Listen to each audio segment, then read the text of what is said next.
예배하는 영이시니 예배하는 자가 영과 진리로 예배할지니라. 아멘. 오늘도 예배의 자리를 사모하며 나오신 성도님들을 주님의 이름으로 환영하고 축복합니다. 우리 함께 예배하는 분들께도 이렇게 인사했으면 좋겠는데요. 하나님께서 당신을 사랑하십니다. 우리 한번 옆 사람에게 고백해 볼까요? 하나님께서 당신을 사랑하십니다. 아멘.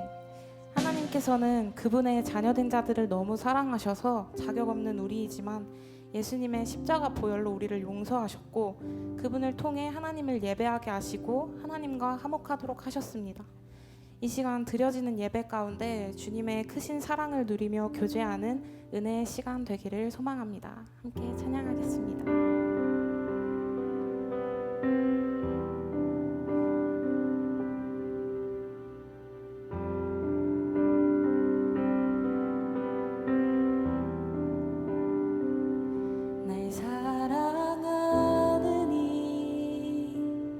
예수 날 바라보는 이 예수 날 지켜주는 이 예수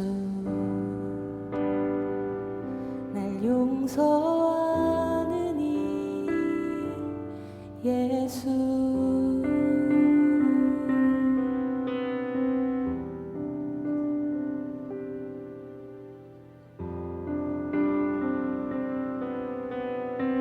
날 사랑하는 이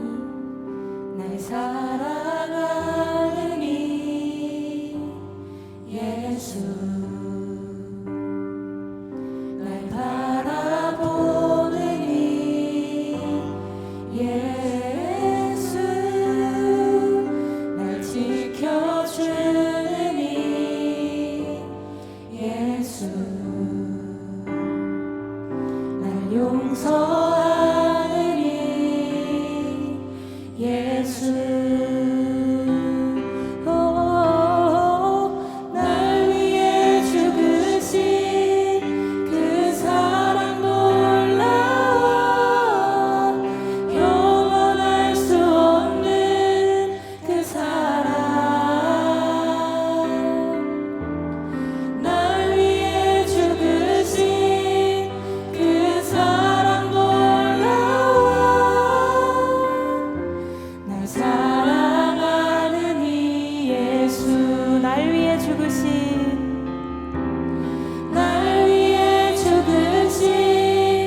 그 사랑 놀라워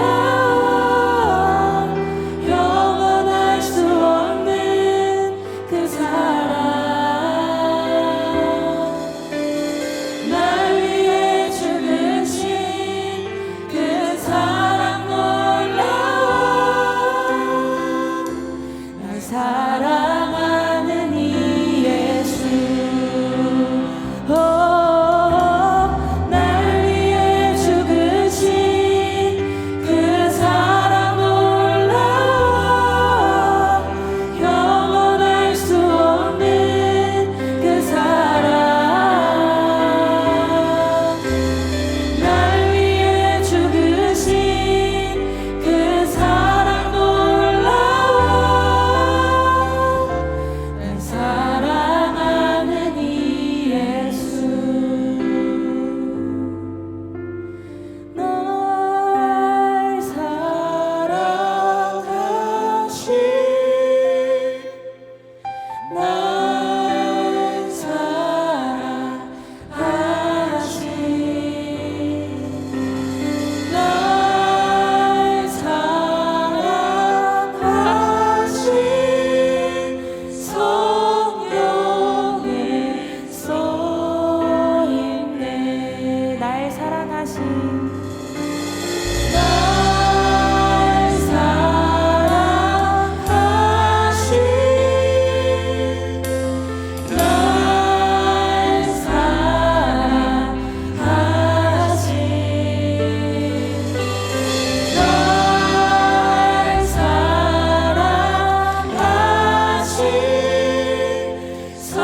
성령에 써있네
주 날 사랑하사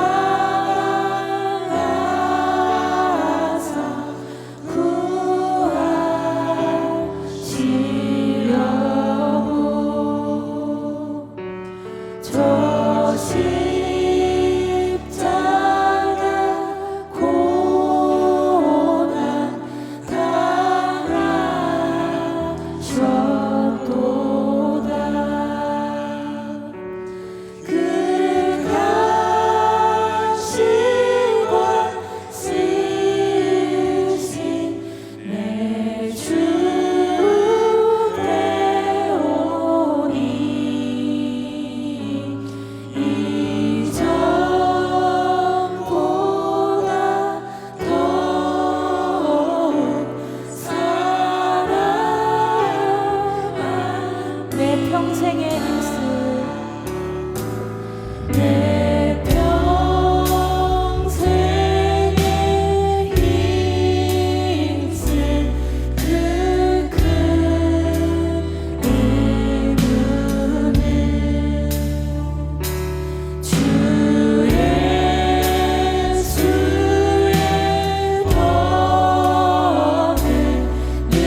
생각하며 나아갑시다.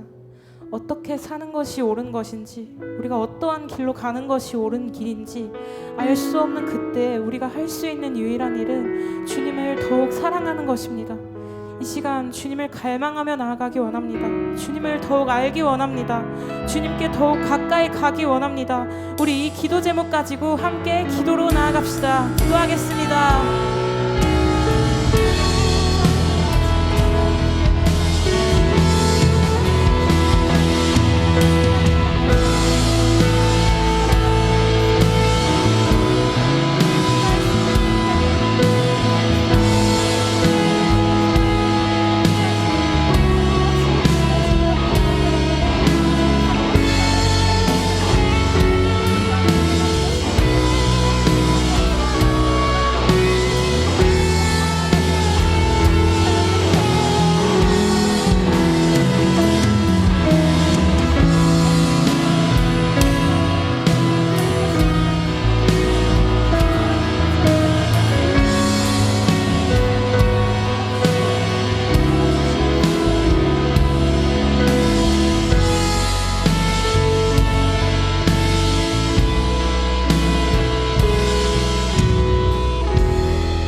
사랑이 많으시고 역사를 주관하시는 하나님 아버지, 올해가 시작한 지 얼마 안 되었는데 어느새 6월의 중순이 되었습니다. 학생들은 학업과 신념에 정념하였고 직장인 및 사장님들은 회사의 성장과 수익을 내기 위해 열심히 생업에 종사하였습니다. 7, 8월에 다가올 휴가철을 맞이하기 전에 2분기의 마무리를 잘 할 수 있도록 도와주시옵소서. 모든 성과는 하나님께서 나온 것을 저희가 기억할 수 있도록 하시고 일구어낸 성과를 축복하여 주시옵소서. 주님, 우리는 세상에서 살면서 항상 삶의 도전들을 맞이합니다. 그 도전들은 마치 야구공처럼 빠른 속도로 우리에게 직격으로 날아오고 있습니다. 예수님도 세상에 오셨을 때 지금의 우리처럼 많은 도전들을 마주했습니다. 예수님은 강하고 용기 있게 행동하셨으며 사명을 포기하지 않고 영적 전쟁에서 승리하였습니다. 세상을 살아갈 수 있는 삶의 힘은 예수님으로부터 나온다는 것을 우리는 기억하려고 합니다. 우리도 이 세상을 살아가면서 예수님처럼 강하고 용기 있게 살아가게 도와주시고 각자에게 주어진 사명을 포기하지 않고 영적 전쟁에서 승리할 수 있도록 기도합니다. 희망과 큰 꿈을 안고 살아가는 우리를 하나님께서 곁에서 도와주시고 필요한 모든 것들을 채워주시옵소서. 이미 세상을 이기셨다고 선포하신 예수님을 기억하며 우리가 담대히 앞으로 나아갈 수 있는 힘을 주시옵소서. 주님, 우리가 살아가는 21세기에는 많은 새로운 기술이 세상을 바꾸려고 하고 있습니다. 그중 AI 인공지능 발전은 우리의 삶에 많은 변화를 줄 기술로 여겨지고 있습니다. 새로운 AI 신기술이 악한 용도가 아니라 사람들에게 유익하고 행복을 전할 수 있는 도구로 이용되기를 소망합니다. AI를 통해 하나님의 복음을 더 쉽게 전파할 수 있는 도구로 활용될 수 있도록 도와주시옵소서. 이런 신기술의 발전이 하나님과 멀어지는 것이 아닌 하나님을 영화롭게 할 수 있는 도구로 사용할 수 있도록 기도합니다. 또한 우리들이 AI 신기술을 지혜롭고 책임 있는 자세로 사용할 수 있도록 도와주시옵소서. AI 기술로 누군가를 조종하고 억압하는 도구가 아닌 불신과 오해가 줄어드는 서로에 대한 이해를 가져오고 인류 사회의 발전과 번영을 위한 도구가 될 수 있도록 도와주시옵소서. AI의 잠재력이 하나님 나라를 완성해 갈 수 있는 도구로 이용하게 하시고 인류의 삶이 개선되고 세계 평화와 하나님의 공의가 이 땅에 이루는 도구로서 이용되기를 기도합니다. 주님, 항상 주님의 사랑과 은혜 그리고 자비를 베풀어 주셔서 감사합니다. 하나님의 아들인 예수님께서 우리 죄를 위해 십자가를 지시고 구원의 선물을 주신 것에 감사드립니다. 주님을 경배하기 위해 오늘 성도들이 이 자리에 모였습니다. 주님께 감사하는 마음으로 예배를 드리고자 합니다. 성령을 보내시어 우리의 마음을 채워주시고 다시 한번 주님 위에 살아갈 수 있기를 원합니다. 우리가 온전히 예배에 집중할 수 있도록 도와주시옵소서. 이번 예배 말씀을 전하실 주호선 강도사님께 하나님의 은혜와 지혜를 허락하여 주시옵소서. 사역자들에게 지혜와 사역의 방향을 주시고 기쁨으로 교회 사역을 감당할 수 있도록 도와주시옵소서. 주님께서 우리를 사용하여 세상의 복음을 불러올 수 있기를 소망합니다. 아직 믿지 않는 자들에게 예수 그리스도의 복음을 전할 수 있게 하시고 이것이 주님의 사랑이다라는 것을 보여줄 수 있도록 도와주시옵소서. 온사랑교회에 맡겨진 표어인 우리가 교회입니다를 생각하여 우리가 어려운 이웃을 기억하고 교회가 그들을 섬길 수 있도록 도와주시옵소서. 예배 후에 살아갈 날에도 주님의 마음과 주님의 나라가 이 땅에 임하기를 소원합니다. 살아계신 예수님의 이름으로 기도드렸습니다. 아멘.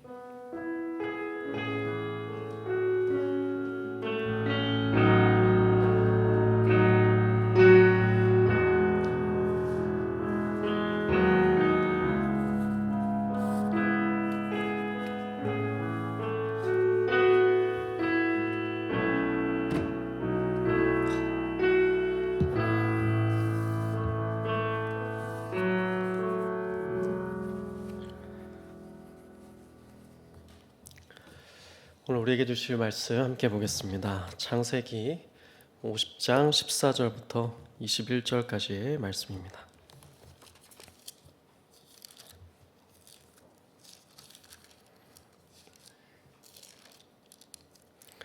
창세기 50장 14절에서 21절까지의 말씀 다 차셨으면 교독하도록 하겠습니다.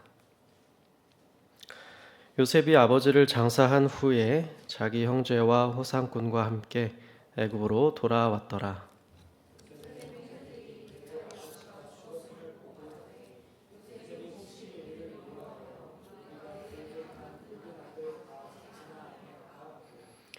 요셉에게 말을 전하여 이르되 당신의 아버지가 돌아가시기 전에 명령하여 이르시기를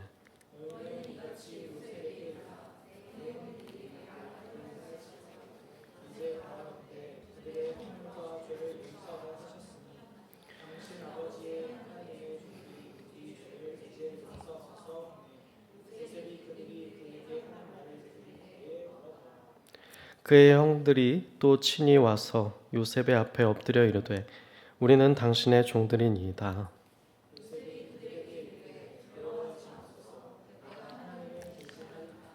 당신들은 나를 해하려 하였으나 하나님은 그것을 선으로 바꾸사 오늘과 같이 많은 백성의 생명을 구원하게 하시려 하셨나니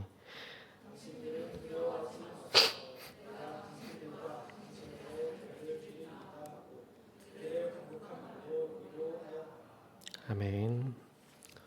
이제 준비하신 헌금을 하나님께 올려 드리겠습니다.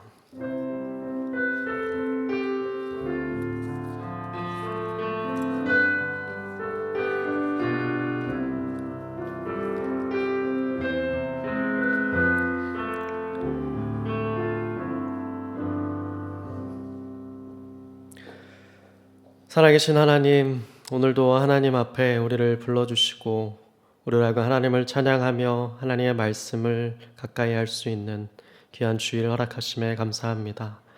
이 시간 우리의 마음과 정성을 담아 하나님 앞에 다양한 또 각자의 마음을 담아서 명목으로 주의 앞에 올려드립니다.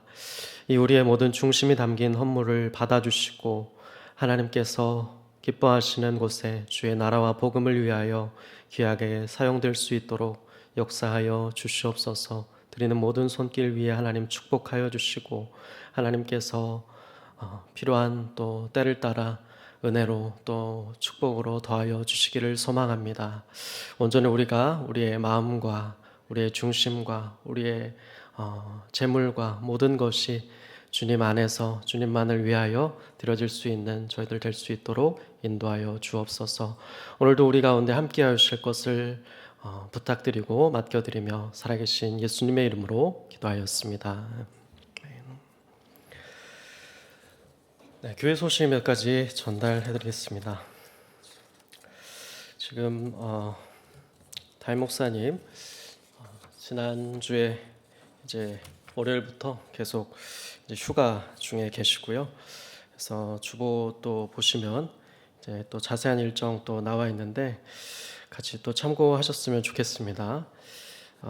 특별히 광고드릴 사항은 계속해서 초등부 교사 모집에 여러분 관심을 가져주셔서 관심 있으신 분들은 언제든지 우리 또 교육자분들 특별히 담당하시는 또 장강도사님한테 문의해 주시면 좋을 것 같고요. 그 외에도 여름사역 봉사 모집에도 관심 가져주셔서 밖에 보시면 비치된 신청지 통해서 또 신청해 주시면 감사하겠습니다. 그리고 새가족 환영 예배 공지도 지난주에 이어서 더 자세히 좀 드리겠습니다. 3부 예배가 다음 주죠. 벌써 6월 마지막 주인데 다음 주에 3부 예배를 새가족 환영 예배로 드린 후에 이제 아래 아마 오랜만에 갖는 시간이라 조금 어색하실 수 있을 텐데 전처럼 이렇게 커피밀 카페에서 또 환영회 2부 순서 또 준비되어 있다고 합니다.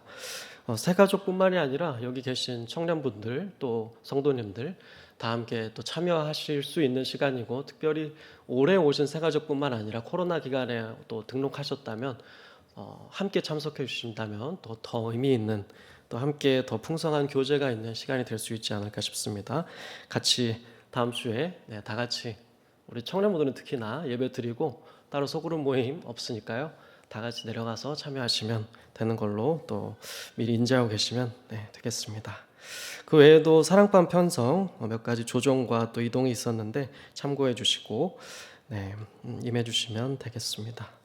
지난주에 등록한 새가족분도 계신데 지난주 저희 전체 모임 때도 인사드렸는데 앞으로 오며 가며 환영해 인사해 주시면 감사하겠습니다. 저희 함께 오늘 말씀 살펴보도록 하겠습니다. 같이 한번 제목을 읽어보도록 하겠습니다. 같이 한 목소리로 시작. 하나님의 섭리. 오늘 이 제목으로 유명한 창세기 마지막에 나오는 요셉의 그 구절을 가지고 함께 하나님의 말씀을 나누는 시간이 되었으면 좋겠습니다. 최근에 저희가 또 살펴보는 날마다 솟는 샘물 성경의 진도가 바로 에스더서입니다. 매번 이제 새벽 예배를 또 저도 설교도 하고 또 따라서 큐티도 할 때마다 이제 각 성경을 깊이 묵상하는 시간을 갖곤 하는데, 이번에는 이제 에스더의 말씀을 가지고 하다 보니까 제가 참 오늘 말씀의 주제인 하나님의 섭리라는 것에 대해서 참 요즘 들어서 깊이 묵상을 하는 중에 있다가, 에스더서는 또 새벽마다 살펴보기 때문에 이 주제로 좀 이번 기회에 목사님도 부재 중이시고 또 설교할 기회도 생겼을 때 그동안에 좀 많이 묵상했던 주제로 비슷하게 나눌 만한 말씀이 무엇이 있을까 하다가 창세기에 요셉을 떠올리게 됐습니다.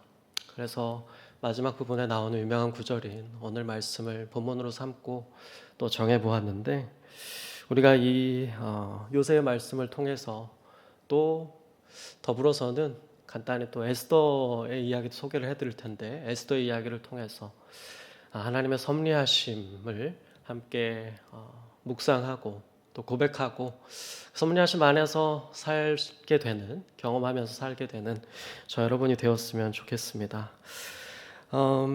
먼저 이 에스더라는 인물이 등장하는 에스더서와 또 요셉이라는 인물이 등장하는 창세기가 말하는 하나님의 섭리에 대한 차이점과 공통점이 있다는 이야기부터 오늘 설교를 시작할까 합니다. 어떤 차이점이 있는가? 먼저 에스더의 말씀에서는 간략하게 요약해드리면 하나님의 섭리가 간접적으로 드러난다라는 차이점이 있고요. 그리고 창세기에서는 하나님의 섭리 부분이 직접적으로 드러난다라고 보여집니다. 이 하나님의 섭리라고 할 때 우리가 어떻게 좀 정의를 내려볼 수 있을까요? 조금 이따 띄워주시면 되겠습니다. 하나님의 섭리, 조금 어렵게 제가 용어를 한번 이것저것 찾아봤는데, 만물을 정하신 하나님의 목적대로 인도하시는 하나님의 사역이다, 역사하심이다 라고 보통 이제 책을 찾아보면 정의를 하고 있는 것 같습니다. 그러나 제가 이제 말씀을 묵상하면서 조금 더 쉽고 제가 받아들이기 편하게 바꾸어 봤을 때는 이렇게 한번 적어봤는데요. 하나님의 주권, 그분의 뜻대로 그분의 그 선하신 목적 가운데 우리 인생들을, 우리 이 피조 세계를 이끌어 가시는 하나님의 역사다라고 이렇게 한번 저는 정의를 좀 내려볼 수 있지 않을까 싶었습니다. 바로 이 하나님의 섭리에 대해서 에스더서는 간접적으로 증거하고 있고, 오늘 우리가 본문으로 삼고 있는 창세기는 직접적으로 나타내주고 있는 것만 같습니다. 에스더서는 그래서 몇 별칭이라고 할 수 있는 게 바로 인생이라는, 세상이라는 마치 무대가 있다면 그 무대 뒤에서 보이지 않지만 하나님께서는 분명히 살아계셔서 세상을 이끌어 가시는 분이심을 보이지 않지만 분명히 현존하신 분이심을 나타내는 책이다라는 별칭이 있곤 합니다.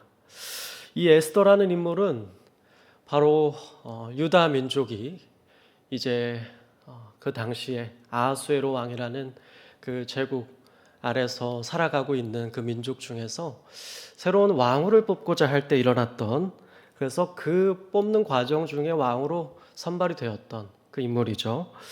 이 에스더, 그 에스더가 사실은 가만히 그 성경책을 살펴보게 되면 그가 왕후가 되는 과정도 그렇고 또 왕후가 되고 나서 그가 맞닥뜨리게 된 상황도 그렇고 그 상황을 돌파해내는 과정도 그렇고 그 과정 가운데서 하나님께서 보이시는 선하신 결과도 그렇고 그 큰 그림을 또 종합해 보면 더욱 그렇고 그 책은 정말 하나님의 섭리하심을 고백하도록 참 뛰어나게 작성된 책인 것을 좀 느끼게 되는 것 같은데요. 몇 가지 이제 제가 성경 구절을 적어왔는데 우선 에스더가 왕후가 된 과정에는 이러한 표현들이 등장합니다. 제가 조금만 읽어드리면 우선 과정 중에 그는 헤게라는 수하의 사람을 만나게 되는데 이 헤게가 그 에스더를 상당히 좋게 봅니다. 그리고 표현에 의하면 그에게 에스더에게 은혜를 베풀었다라고 하죠. 그러면서 왕 앞에 세웠을 때는 왕은 그에게 어떠한 감정을 느꼈다고 기록하고 있냐면 모든 여자보다 에스더를 더 사랑했고 그가 모든 처녀보다 왕 앞에 더 은총을 입게 되었다라고 합니다. 헤게라는 그 뽑는 과정을 총괄하는 이에게 또 은혜를 입게 되었고 왕 앞에 서는 과정 가운데서도 섰을 때에 특별한 은총을 입었다는 이 표현은 하나님께서 그 과정 가운데 인도하고 계시다는 것을 우리로 하여금 느끼게 해주는 부분이라고 할 수 있습니다.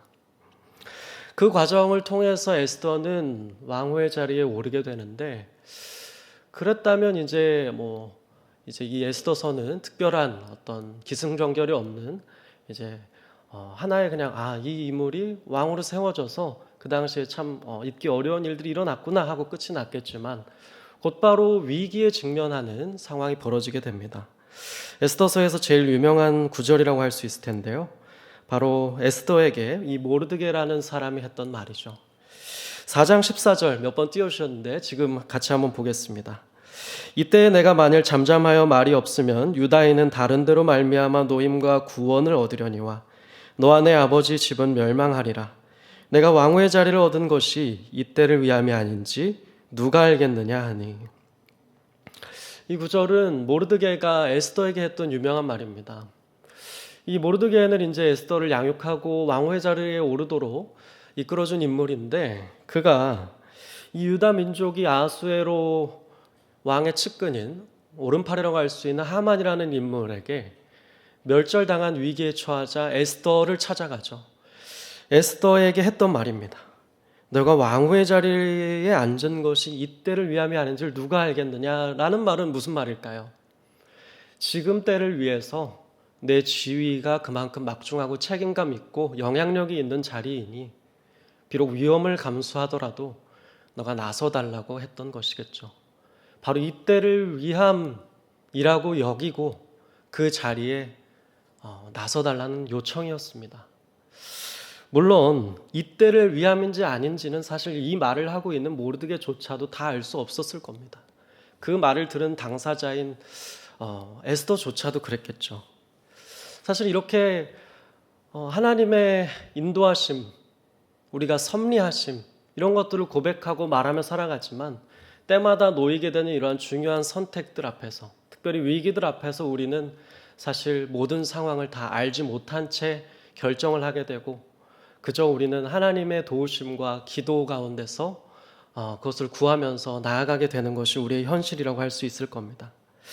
에스더는, 모르드게는 그 위기를 기꺼이 바라보고 직면하고 돌파해 나가는데 에스더가 또 유명한 말이 있죠. 내가 죽으면 죽으리라 라는 각오로 갈 테니 3일 밤낮을 먹지도 말고 마시지도 말고 기도해 달라 라는 이야기를 전하고 함께 그 위기를 돌파해 나가는 모습을 볼 수가 있습니다. 하나님은 그들의 그 선택과 기도를 사용하셔서 그 상황을 역전시켜 나가시게 되는 것이죠. 그렇다면 이렇게 이 책은 왜 간접적인 것인가 라고 할 때 왜 간접적이라 할 수 있냐면 바로 하나님이라는 구체적인 표현이 한 번도 등장하지 않기 때문에 그렇습니다. 방금 우리가 본문으로 아까 읽었던 창세기는 하나님, 하나님, 하나님이라는 표현이 참 성경책이니까 물론 그렇겠지만 많이 나옵니다. 앞으로 살펴보게 될 몇 가지 구절도 그런데요. 에스더서에는 독특하게도 하나님이 나오지 않습니다. 하지만 하나님을 느낄 수 있게 되고 하나님을 바라보게 만드는 책이죠. 하나님의 섭리를 고백하게 만드는 책입니다. 그런 점에서 에스더서는 더 뛰어나고 문학적으로도 참 우수하다라고 느껴지기까지 합니다. 이런 간접적인 하나님의 섭리를 고백하게끔 하는 책이 에스더서입니다. 그렇다면 이제 창세기의 요셉의 이야기로 한번 넘어가 보겠습니다. 요셉의 이야기에서 특별히 오늘 본문에서 하나님의 섭리를 명확하게 참 느끼게 해주는 구절이 어떤 부분일까요? 바로 50장 20절이라고 할 수 있을 겁니다. 같이 한번 눈으로 확인해 보시면 바로 이 표현이죠. 암송하시는 분이 계실 수도 있을 것 같은데 요셉이 이렇게 이야기했었습니다. 당신들은 나를 해하려 하였으나 하나님은 그것을 선으로 바꾸셨고 오늘과 같이 많은 백성의 생명을 구원하게 하셨다라는 이야기를 합니다.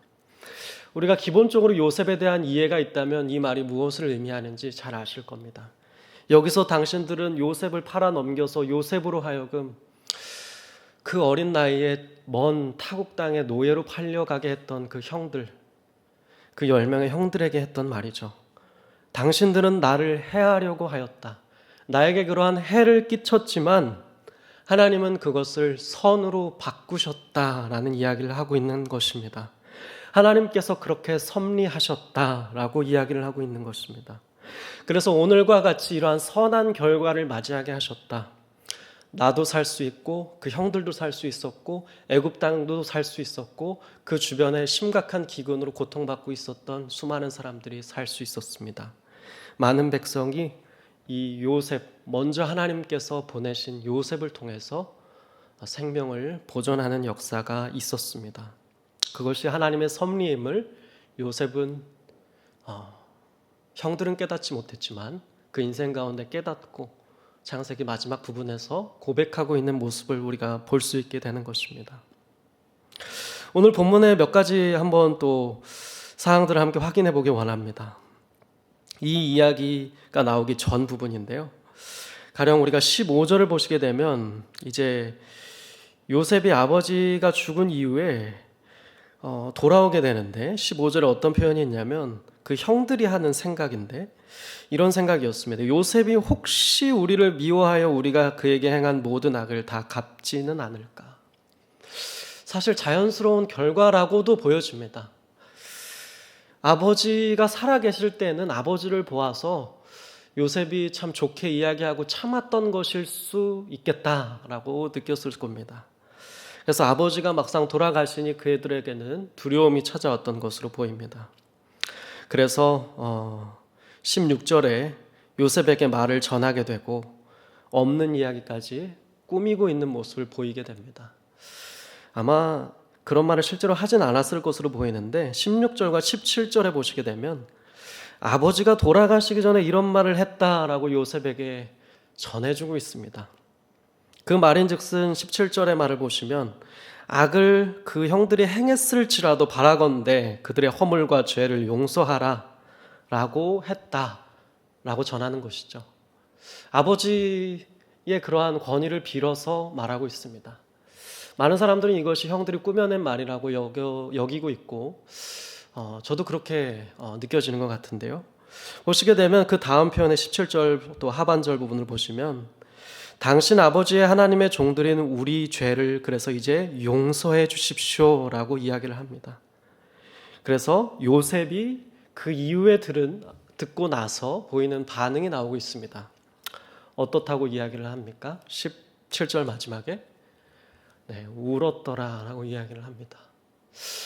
형들의 입장에선 자연스러운 할 말을 했을 법한데 요셉의 반응은 여러분은 어떻게 느껴지십니까? 형들이 꾸미는 말까지 해서 요셉에게 이런 말을 했을 때 요셉은 과연 왜 울었을까요? 요셉이 울었던 이유는 무엇이라고 우리가 추측을 해볼 수 있을까요?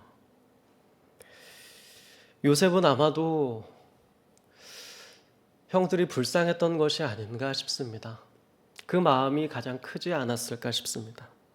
요셉은 계속해서 사실 형들을 선대했습니다. 물론 형들을 다시 마주했을 때 요셉이 형들을 시험하는 과정은 있었습니다.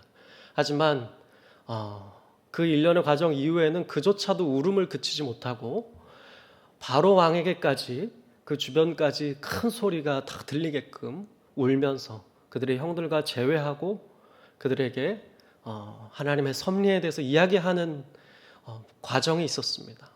그런데 그 과정 이후에 자신은 그 형들을 충분히 용서했고 하나님의 섭리를 고백했고 선대했는데 아직도 형들이 거짓 이야기까지 꾸며가면서 죄책감에 괴로워하는 모습을 보았을 때, 그들의 이야기를 다시금 들었을 때, 아버지가 돌아가신 상황에서 그들의 이야기를 접했을 때 참 측은히 여기는 마음에서 눈물을 보이는 것이 아니었을까 싶습니다. 울은 이후에는 그 형들이 아마 요셉이 정말 아버지가 돌아가셔도 이런 반응을 보이는 것으로 보아 정말 요셉의 말이 진실이었고 우리가 이후에도 아버지 죽음 이후에도 잘 살 수 있겠구나라고 희망을 가졌던 것 같습니다. 보시면 18절 이후에 요셉에게 이제 직접 찾아갑니다. 엎드립니다. 우리는 당신의 종입니다 라고 이야기합니다. 어디서 보았던 장면일까요? 요셉이 처음에 아주 어릴 때 형들이 자신들에게 절하는 것을 보았다라는 꿈을 꾸었었는데 그 꿈이 실현되는 모습을 볼 수 있습니다. 물론 기쁨과 참 그런 가운데의 장면은 아니었지만 참 슬픈 모습으로 그려지지만 이 형들은 실제로 하나님의 그 큰 섭리 가운데 지금 요셉 앞에 엎드리고 있고 용서를 빌고 있고 나는 당신의 종이다 라고 하는 모습을 보게 되는 것입니다. 그러자 요셉은 그 두려워하고 있는 형들에게 했던 말이 우리가 아까 읽었던 20절의 말씀인 것이죠. 두려워하지 마십시오. 내가 하나님을 대신하겠습니까? 형들의 입장을 생각해 볼 때 이 일에 대해서 보복함이 마땅하고 마치 하나님의 자리에 서서 요셉이 자신들을 심판해야 마땅하지만 나는 하나님의 그 섭리를 거스르는 하나님의 자리를 하나님도 그렇게 하지 않은 것을 대신할 수 없음을 고백하면서 했던 말이 바로 20절의 말이었던 것이죠. 당신들이 나한테 해를 끼친 것은 분명하지만 하나님은 그것을 선으로 바꾸셨습니다. 그래서 오늘과 같이 많은 백성의 생명을 구원하게 하셨습니다 라고 하면서 오히려 요셉이 형들에게 위로하는 모습을 보고 있습니다. 오늘 본문이 우리에게 주는 메시지 중에 하나가 여기에 있다고 생각이 됩니다. 하나님의 섭리를 경험하고 깨닫고 그 섭리하심 안에 살아감을 느끼는 사람은 그 어떤 일도 그 하나님의 섭리하심 안에서 본인이 해석하고 받아들이고 적용할 수 있는 은혜를 누리게 되고 오히려 형들과 같은 인물에게도 간곡한 말로 위로할 수 있는 모습을 보게 된다는 것입니다. 요셉은 그 긴 인생 가운데서 물론 30세의 총리에 이르렀으니 좀 더 남들보다 더 빠른 비록 험난한 과정을 겪었지만 과정을 거쳤다고도 할 수 있을지 모르겠습니다만 그 험난한 인생 가운데서 그 섭리를 형들보다 다른 이들보다 더 빨리 일찍 깊이 깨닫게 되었고 오히려 그 형들을 더 위로하고 간곡한 말로 그들의 눈물을 닦아주는 모습을 오늘의 본문은 이야기하고 있습니다. 그래서 이제 22절에는 창세기 마지막 부분에 오늘 본문 바로 다음 절에는 요셉이 죽게 되는 모습을 끝으로 창세기가 마무리되고 있는 모습을 우리가 보게 되는 것이죠.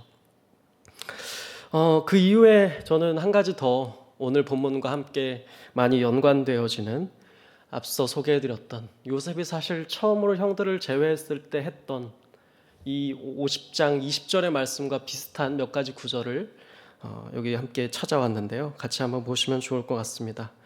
창세기 45장에 나왔던 이야기들인데요. 5절부터 8절까지의 말씀입니다. 한 절씩 한번 교독하도록 하겠습니다. 제가 5절부터 읽겠습니다. 당신들이 나를 이곳에 팔았다고 해서 근심하지 마소서. 한탄하지 마소서. 하나님이 생명을 구원하시려고 나를 당신들보다 먼저 보내셨나이다.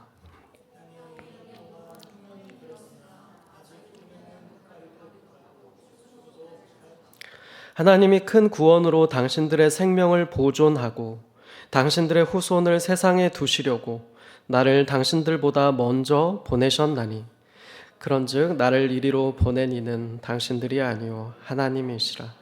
하나님이 나를 바로에게 아버지로 삼으시고 그 온 집의 주로 삼으시며 애굽 온 땅의 통치자로 삼으셨나이다. 아멘.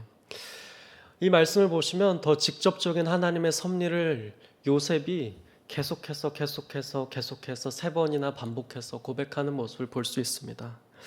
그래서 에스더서가 간접적이라면 창세기는 직접적이라고 여길 수 있게 되는 것이죠. 방금 말씀을 다시 한번 보시면 45장 5절에서도 하나님이 먼저 나를 보내셨다. 7절에서도 하나님이 먼저 나를 보내셨다. 8절에서도 나를 보내신 이는 하나님이시다라고 하면서 하나님이 그렇게 하셨다. 하나님이 이 과정 가운데 간섭하시고 인도하셨고 주관하셨다. 그러므로 근심하지도 한탄하지도 두려워하지도 말라고 이미 요셉은 형들을 처음 만났을 때 다시 재회했을 때 고백했던 모습을 볼 수 있습니다. 아마 그래서 더 울었던 것이 아닌가 싶습니다. 그들에게 이미 충분히 이렇게 이야기를 하고 선대를 했음에도 형들은 그 하나님의 섭리를 전혀 느낄 수 없었던 모양입니다.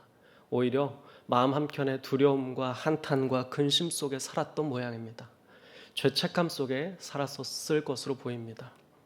하지만 이미 요셉 안에서는 그것이 하나님의 섭리임을 깨닫고 이미 해결된 문제였었던 것이죠. 이처럼 하나님의 백성으로서 하나님을 믿는 사람으로서 살아가는 이들에게 하나님의 섭리에 대한 이해와 경험은 참으로 귀중하다라고 할 수 있겠습니다. 이 요셉과 같은 믿음과 관점 아래서 하나님의 감동하심을 입은 정확히는 알 수 없지만 시편의 저자가 있습니다. 시편 105편의 저자도 동일한 관점 아래 성경 말씀으로서 요셉의 과정을 하나님이 직접적으로 인도하셨음을 고백하고 있는데요. 시편 105편의 16절부터 19절의 말씀인데요. 한번 제가 읽어드리면 이렇습니다. 그가 또 그 땅에 기근이 들게 하사 그들이 의지하고 있는 양식을 다 끊으셨도다. 그가 한 사람을 앞서 보내셨으며 요셉이 종으로 팔렸도다. 그의 발은 차고를 차고 그의 몸은 쇠사슬에 매였으니 곧 여호와의 말씀이 응할 때까지라. 그의 말씀이 그를 단련하였도다. 라는 고백으로 요셉과 같은 관점과 하나님의 섭리하심을 이야기하고 있는 시편 저자의 모습을 알 수가 있게 됩니다. 이 시편 저자도 그가 바로 하나님이 한 사람 요셉을 먼저 보내신 것이었다. 하나님이 그 과정을 인도하신 것이었음을 이야기하고 있습니다. 그리고 좀 더 추가적인 정보로는 아까 읽은 마지막 부분 19절의 말씀처럼 여호와 하나님께서 정하신 그 주권 가운데 정하신 그 때까지 여호와 하나님의 그 모든 뜻과 말씀이 이루어지고 응할 때까지는 요셉은 하나님의 단련 아래서 인내의 시간을 보내고 있었음을 이 시편은 또 추가적으로 알려주고 있죠. 이처럼 하나님의 섭리라는 것은 우리가 인생 가운데서 사실은 순간순간은 알 수 없지만 긴 어쩌면 인내의 힘든 과정을 견디고 나서 돌아봤을 때에야만 알게 되는 진리이고 깨달음이다라고 정의할 수 있을 것 같습니다. 이렇게 두 내러티브의 이야기들, 첫 번째는 에스더를 짧게 소개해드렸고 두 번째는 몇 가지 본문으로 이 요셉을 이야기해드렸는데 이야기들은 하나님의 섭리에 대해서 우리에게 참 이야기를 통해서 전달해주고 있다면 저는 이 하나님의 섭리를 신약에서는 제일 유명한 구절로서 신약 성경의 반 이상을 쓴 사도 바울이 우리에게 이야기하고 있는 부분이 바로 유명한 로마서 8장 28절이 아닌가 하는 마음에 같이 한번 또 찾아보았는데요. 8장 28절에 한번 말씀을 같이 한번 읽어보겠습니다. 너무 익숙하신 말씀일 텐데요. 같이 한번 합독해서 했으면 좋겠습니다. 시작. 우리가 알거니와 하나님을 사랑하는 자 곧 그의 뜻대로 부르심을 입은 자들에게는 모든 것이 합력하여 선을 이루느니라. 아멘. 하나님을 사랑하는 자 곧 그의 뜻대로 부르심을 입은 모든 자들에게는 이제 모든 것이 합력해서 선을 이룬다고 이야기하는 것이죠. 요셉에게 그러했고 에스더에게 그러했고 또 우리에게도 그러할 것이라는 것을 알려주고 있습니다. 이 하나님의 섭리하심, 비록 우리 인생 가운데 이 성경은 우리 인생에 전혀 우리를 해하는 사람이 없을 것이다. 우리 인생에 전혀 환난이 없을 것이다. 우리 인생에 전혀 위기가 없을 것이다 라고 약속하지는 않지만 위기든 환난이든 우리 인생을 해를 끼치는 그 누구든 간에 그 모든 것을 하나님은 하나님을 사랑하는 자에게 하나님의 뜻대로 부르심을 입은 자라면 다 합력해서 선이 되게끔 인도하시겠음을 이 바울의 입을 통해서 우리에게 또 다시 한번 이야기해주고 있는 것이죠. 그래서 여러분도 함께 이 바울의 말을 따라 고백하고 다시 한번 그 하나님의 섭리에 대해서 묵상하는 이번 주일 하루가 되었으면 좋겠습니다. 정말 하나님께서 우리 인생에 어떠한 환난과 위기와 해가 있을지라도 그것을 합력해서 선을 이루게 하시는 분임을 우리가 믿음으로 나아가고 그 믿음 안에서 살아가고 그 믿음 안에서 크고 작은 결단들로 오늘 하루와 한 주도 보내시게 되는 복된 여러분이 되었으면 좋겠습니다. 그런데 여기에서 몇 가지 더 교훈점을 한번 정리해보고 오늘의 말씀을 마치고자 하는데요. 바로 오늘 말씀을 마무리하면서 저는 이 섭리하심에 대해서 마지막으로 생각해 볼 때 우리에게 왜 이 섭리하심이 온전히 고백될 수 없고 조금은 멀게 느껴지는가에 대한 그런 물음에 대한 답이었습니다. 바로 제가 생각한 말씀이 있었는데요. 그 말씀을 보기 전에 먼저 답을 드리자면 바로 이런 이유 때문이 아닌가 싶습니다.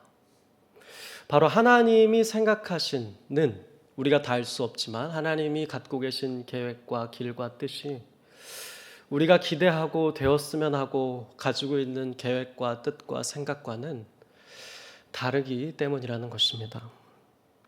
종종 많이 다르기 때문에 우리는 그 섭리하심에 대해서 조금 더 거리를 느끼게 되고 그것이 낯설게 느껴지게 되고 그것이 고백이 되지 않게 되고 믿을 수가 없게 되는 일들이 종종 있게 되는 것이죠. 그래서 우리의 신앙생활이 힘들게 되는 것이죠. 그러나 하나님의 뜻, 계획, 하나님의 인도하시는 바가 우리와 다를지라도 다른 경우가 분명히 많다고 할지라도 그 다르다를 우리가 다르게 해석했으면 좋겠는데요.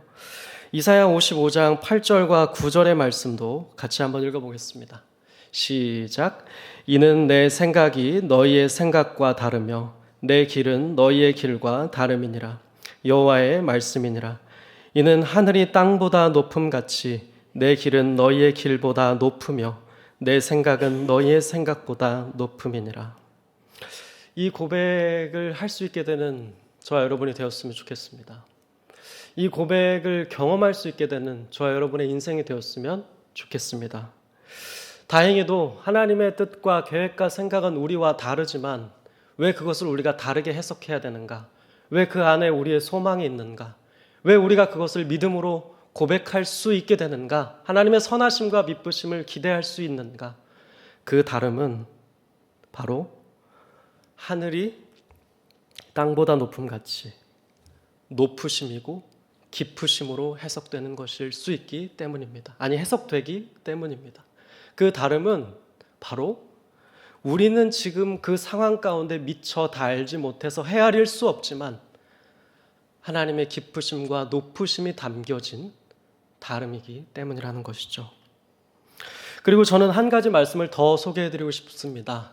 더 우리가 이 말씀 안에서 확신 속에서 이 오늘의 말씀을 마쳤으면 좋겠는데요. 예레미야 29장 11절입니다. 여호와의 말씀이니라. 너희를 향한 나의 생각을 내가 아나니 평안이요 재앙이 아니니라. 너희에게 미래와 희망을 주는 것이다 라는 말씀입니다. 이 말씀 안에서 마지막으로 우리가 다시 한번 하나님의 높으심과 깊으심, 우리에게 미래와 희망을 주시려는 선하심, 그 미쁘심을 믿게 되는 이 시간이 되었으면 좋겠습니다. 요셉과 에스더의 이야기가 그러했음을 통해서 하나님의 미쁘심과 선하심을 기대하면서 내 인생 가운데도 이렇게 인도하실, 마침내 나도 이후의 인생을 돌아보았을 때 하나님의 선하신 섭리를 고백할 수 있는 저희들이 되었으면 진실로 좋겠습니다. 저는 그래서 마지막으로 우리가 함께 이 결단 찬양의 간사를 나누면서 설교를 마무리하겠습니다. 오늘 설교를 마무리하면서 사실 첫 번째로 떠오른 찬양은 내 이름 아시죠였는데, 고민을 하다가 그것보다 하나님은 너를 만드신 분이라는 좀 오랜만에 하는 오래된 찬양인데, 이 찬양의 가사가 참 우리가 오늘 하나님의 섭리와 그 선하심에 대해서 고백하기에 참 좋은 가사라는 생각에 이 찬양으로 좀 수정을 하게 되었는데요. 같이 한번 가사를 읽어드리면 이렇습니다. 하나님은 너를 만드신 분, 너를 가장 많이 알고 계시며 하나님은 너를 만드신 분, 너를 가장 깊이 이해하신단다. 하나님은 너를 지키시는 분, 너를 절대 포기하지 않으시며 하나님은 너를 지키시는 분, 너를 쉬지 않고 지켜보신단다. 그의 생각 셀 수 없고 그의 자비 무궁하며 그의 성실 날마다 새롭고 그의 사랑은 끝이 없단다. 이 고백을 우리의 고백으로 올려드릴 수 있게 되는 저 여러분 되기를 주님의 이름으로 축복합니다. 다 같이 일어나셔서 이 찬양을 우리의 고백으로 올려드리겠습니다.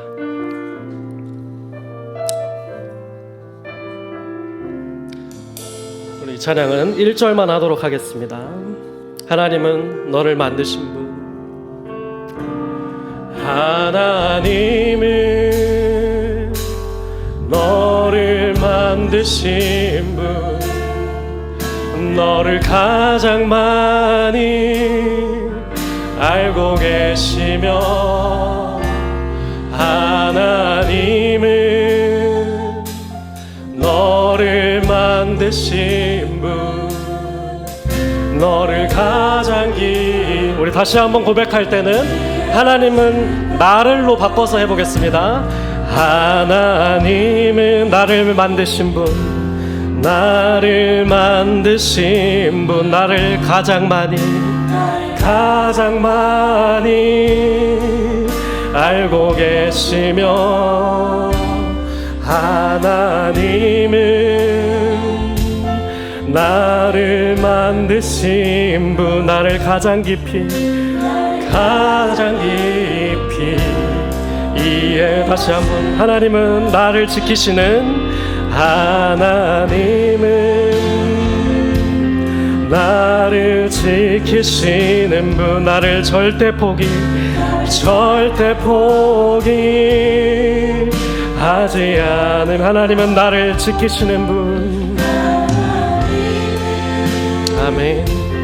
나를 지키시는 분, 나를 쉬지 않고 우리 같이 고백하겠습니다. 그의 생각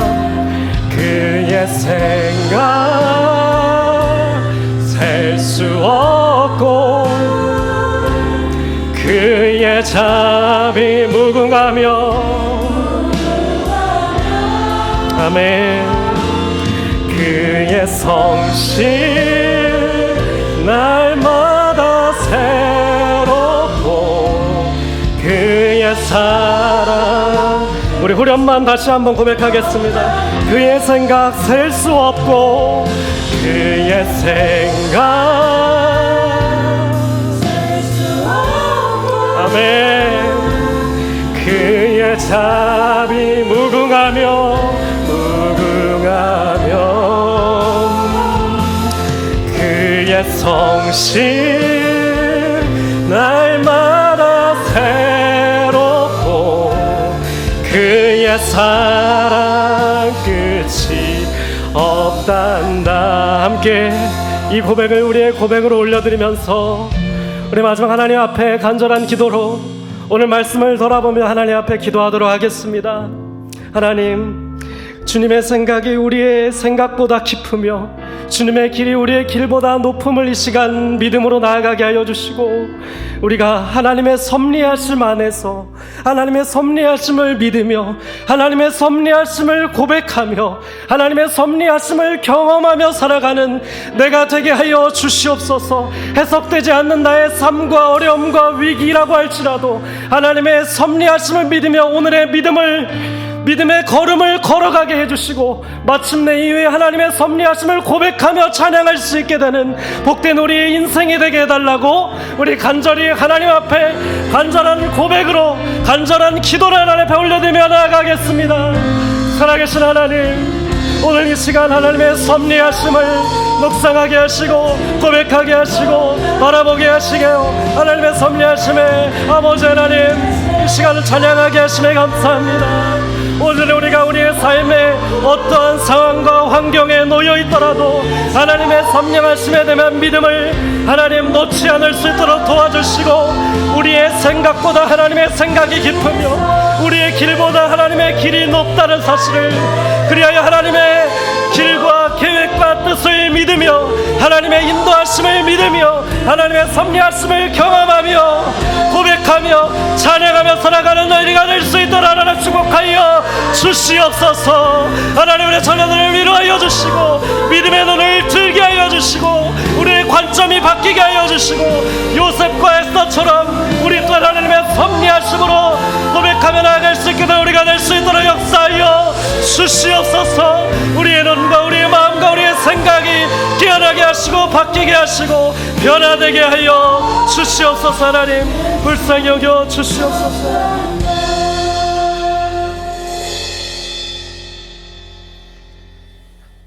이제는 우리 주 예수 그리스도의 은혜와 하나님의 무한하신 사랑과 성령님의 감화 감동 위로 교통하심이, 때로는 하나님의 섭리와 인도하심을 느낄 수 없는 절망과 좌절의 때라도 나를 가장 선한 길로 인도하심을 믿음으로 나를 향한 하나님의 선하신 계획과 인도하심이 있음을 신뢰함으로 주님의 때를 기다리며 인내하기로 소망하는 온사랑교회 모든 권속들 머리 위에, 그들의 직장과 가정 위에, 주님의 몸된 온사랑교회 위에 이제로부터 영원토록 함께 있을지어다.